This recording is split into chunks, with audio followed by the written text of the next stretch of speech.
There's a phrase in Genesis 1 that most people read and feel like they understand. Then they keep reading. And the phrase does its job quietly, invisibly, without anyone asking what it actually meant to the people who first heard it. The phrase is 3 words in English: image of God. In Hebrew, 2 words: tselem Elohim. And almost everything the modern world assumes those words mean is imported from somewhere else. Not from Genesis, not from the ancient Near East, not from the world the text was written in. The assumptions come from later philosophy, from Greek categories, from centuries of theologians working inside frameworks that did not exist when Moses wrote. Put the phrase back in the world it came from, and it does not mean what most people think it means. It means something older, something more political, something that changes not just how you read Genesis 1, but how you read every passage in Scripture that touches on human dignity, human purpose, and what God is actually doing in history. Here is where we have to start.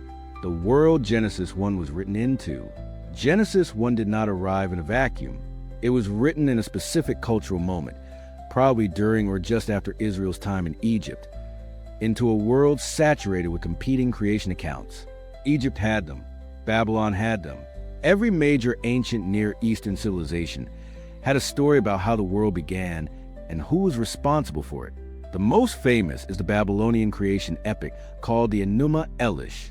It is roughly contemporaneous with the world of early Israel, and it tells a story that most modern readers find brutal and strange. The god Marduk kills the chaos goddess Tiamat, splits her body in half, and uses the 2 halves to form the sky and the earth. Humanity is then created from the blood of a defeated god, not to bear any divine image, but to do the labor the lesser gods found exhausting, to dig the irrigation canals, to bring the offerings, to feed the divine machinery so the gods could rest. In the Enuma Elish, human beings are an afterthought, a solution to a labor problem, creatures made of divine leftovers to serve a system that does not particularly care about them. That is the world Genesis 1 walks into. And every ancient Israelite who heard Genesis 1 read aloud would have heard it against that backdrop. They knew the other stories. They knew the other answers to the question of where human beings came from and what they were for. Genesis 1 is not just a creation account. It is an argument, a counterclaim, a deliberate reframing of every assumption the ancient world had made about what humanity was. And the phrase at the center of that argument is tselem Elohim. What tselem actually meant. The Hebrew word tselem appears 17 times in the Old Testament. In Genesis 1, it appears 3 times in rapid succession, verses 26, 27, and 27 again, almost as if the text is insisting you hear correctly. Most English Bibles translate it as image, and that is not wrong, but it is incomplete in a way that costs you everything. Because in the ancient Near East, tselem had a specific, well-understood technical meaning that had nothing to do with interior qualities, moral capacity, or spiritual resemblance to God. It referred to a statue. Specifically, it referred to the kind of statue that ancient kings placed throughout their empires to represent their presence and authority in places they could not physically be. When an Assyrian king conquered new territory, he did not move there. He sent his image, a carved likeness, a tselem, was set up in the town square, in the temple at the city gate. It announced, the king's authority is here. His rule extends to this place. What happens here happens in his presence, whether he is standing here or not. The statue was not the king, but it bore the king's likeness, and it carried the king's authority. Every person in the ancient world who heard the word tselem knew exactly what kind of object was being referenced. Not a reflection, not a resemblance. A commissioned representative bearing the authority of a ruler in a domain where the ruler had chosen to extend his reign. Now read Genesis 1 verse 26 again. Then God said, "Let us make man in our image, after our likeness, and let them have dominion over the fish of the sea, and over the birds of the heavens, and over the livestock, and over all the earth." The connection is not subtle. It is structural. Image, then immediately, dominion. The text is not listing 2 separate ideas. It is explaining one idea in 2 parts. The reason humanity has dominion is because humanity is the image. You bear the tselem. Therefore you exercise the rule. You are the statue in the temple. You are the representative in the territory. You carry the king's authority because you carry the king's likeness. This is not metaphor. This is political theology, the most radical political theology the ancient world had ever heard. Who got to be the image? Here is what makes Genesis 1 explosive. In Egypt, there was a word for the image of God in the political sense. Pharaoh used it for himself. He was the son of Ra, the living embodiment of divine authority on earth, the one human being through whom the gods governed the world. The title was not modest. It was absolute. In Mesopotamia, kings used similar language. The king of Babylon was a representative of Marduk. The king of Assyria bore the authority of Ashur. Divine image language was royal language, and it was exclusive. One person bore the image. Everybody else served the one who did. That was the organizing assumption of every ancient Near Eastern civilization. One image bearer at the top, millions of laborers beneath. Genesis 1 does not just push back on this assumption. It demolishes it. Not one man, not one king, not one dynasty. Every human being, male and female, he created them. Genesis 1 verse 27. The text goes out of its way to include the detail. Both, all, every kind of human being that exists is made in the image of God. The slave in Egypt, the refugee in the wilderness, the widow with no land, the child with no name in the record books. Every single one of them is a tselem Elohim, a royal image bearer, a commissioned representative of the God who made the world. In the ancient world, that was not a religious idea. That was a revolution. The word that comes with it. Genesis 1 verse 26 pairs tselem with a second Hebrew word, demut, usually translated likeness. Scholars have debated for centuries whether tselem and demut are synonyms or whether they carry different nuances. The most likely reading is that they complement each other. Tselem points to the functional role, the image as representative, as authorized agent in God's domain. Demut, from the root dama, meaning to resemble or be like, points toward the relational quality, not just what the image bearer does, but what the image bearer is. Something in the nature and character of human beings that corresponds to something in the nature and character of God. Together they say something like this: you are not just appointed to act on God's behalf. You are made in such a way that something about you corresponds to Him. The appointment is not arbitrary. It fits something about what you are. The two words together are doing something no other ancient creation account attempted. They are saying the relationship between God and humanity is not master and servant, not creator and tool, not divine and disposable. It is something closer to a family resemblance carrying a royal commission, what the image is not. This is where centuries of later theology created confusion. From roughly the 2nd century onward, Christian theologians began reading Genesis 1 verse 26 through the lens of Greek philosophy. And Greek philosophy was obsessed with a different question than the ancient Near Eastern world had asked. The Greeks asked, what is the essence of a thing? What is it made of? What is its inner nature? So when theologians trained in Greek categories read image of God, they naturally asked, what interior quality makes humans like God?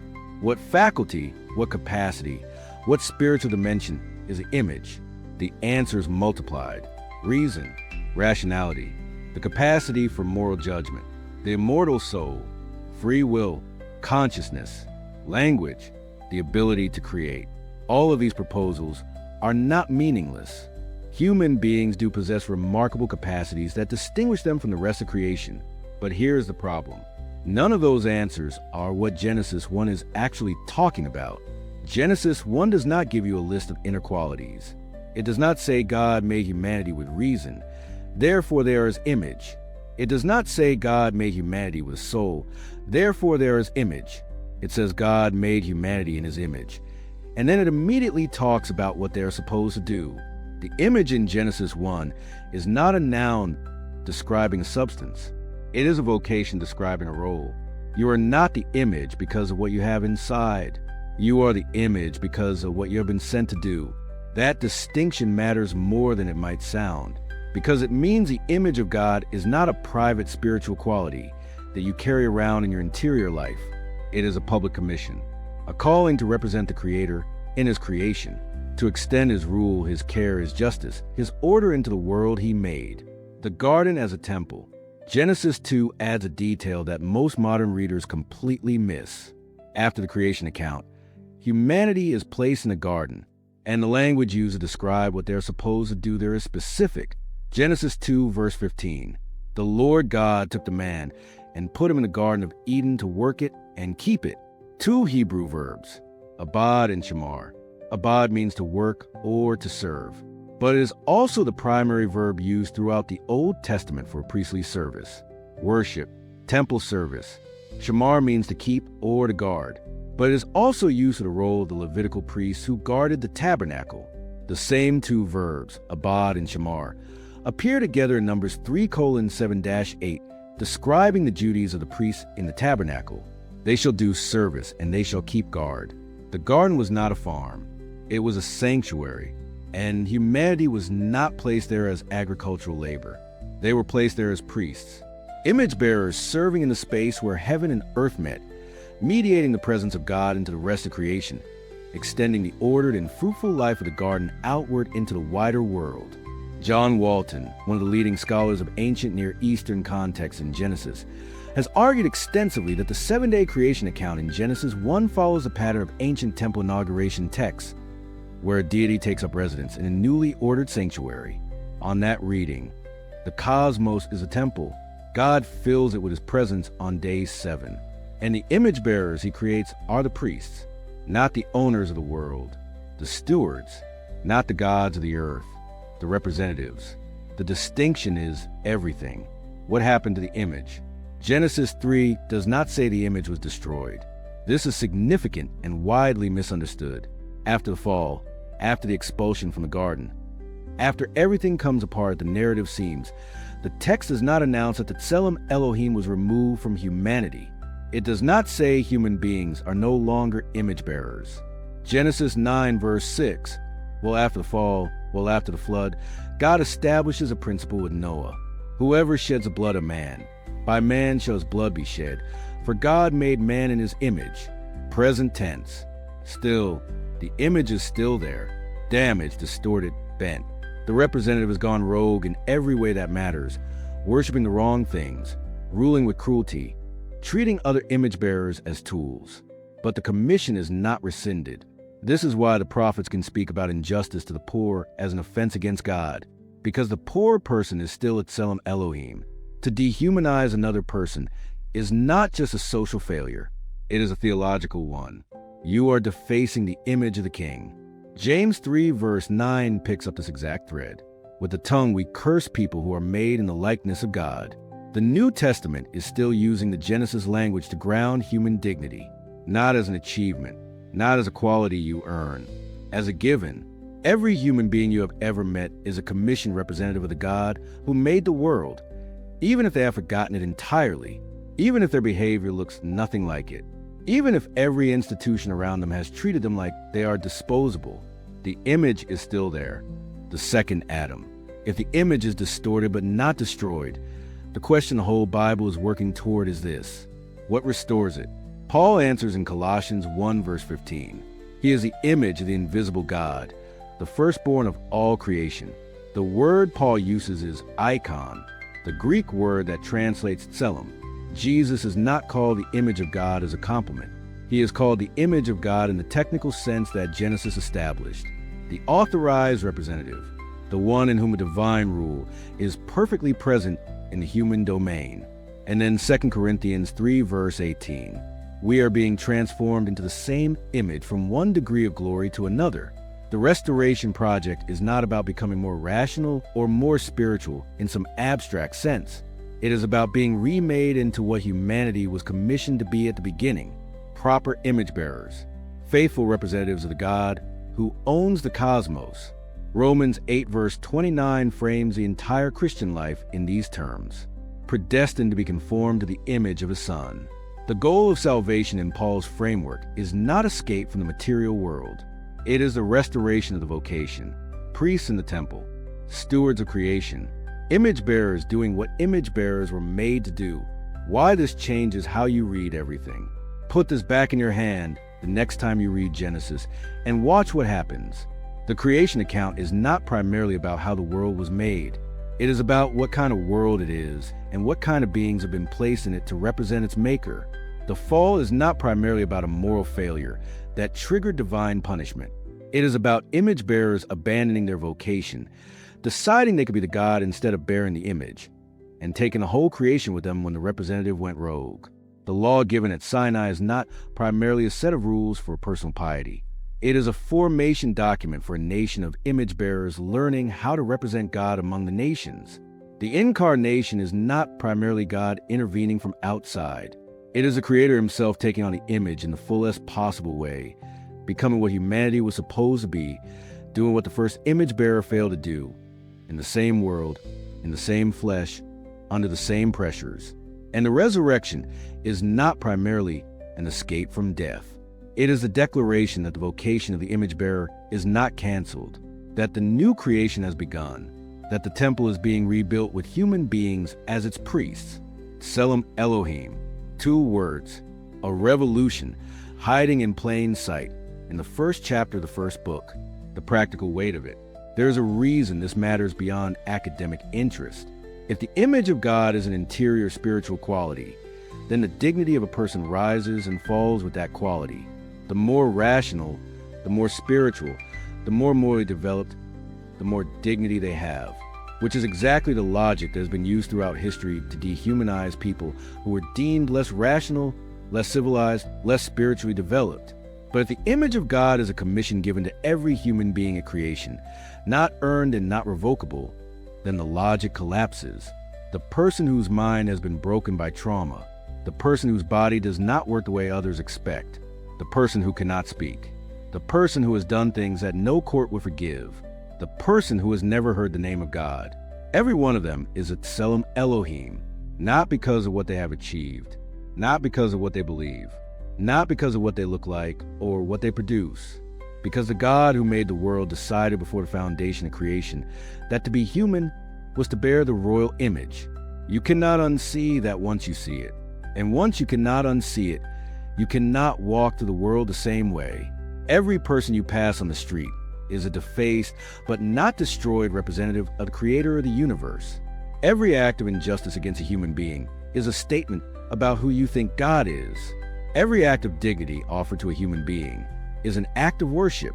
The ancient world knew that tselem language was political. They knew it was about power and representation and the authority of a ruler extending into territory through a commissioned agent. Genesis 1 took that language and handed it to everyone.